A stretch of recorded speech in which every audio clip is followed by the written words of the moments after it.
Hi everyone, this is Drag. Welcome to my unboxing at the Rode Videomic Go. Let's get into the unboxings. This is the Rode Videomic Go. It is a lightweight on-camera microphone. The main feature is how light it is, and it doesn't require battery to operate to ensure you never miss a great shot. Some of the other features are integrate recoil suspension mount, and it has 2-year warranty. The best part of the Videomic Go is that it is made in Australia. As you know, nowadays all the electronics is made in China. So let's get this unboxed and we will see what we get in it. Well, first of all, it is really nice present.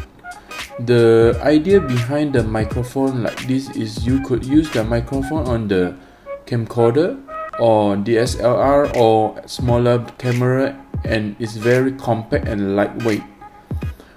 We have a little bag here, and inside here we have got audio cable. So to use it with your camera and improve your audio, you got to have a audio input. Most mid or high-end DSLR have a 3.5mm audio input. Nowadays, it is even also can found in low-end DSLR.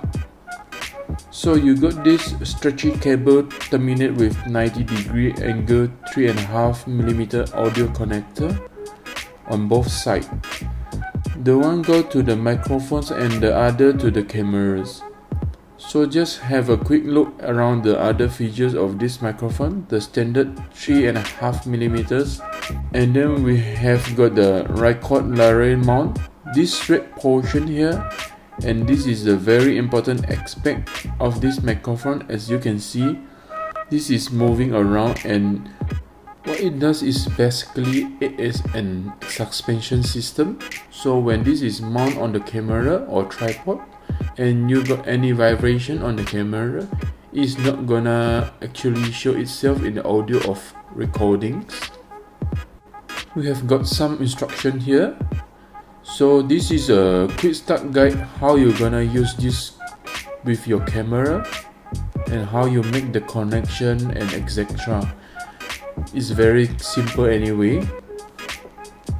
This is my unboxing of the Rode Videomic Go. If you're looking something like this, it is very well priced, and that will improve on your camera built-in audio. Thank you very much for watching. If you enjoyed this one, please do hit that like button. Please subscribe, and I will see you on the next video.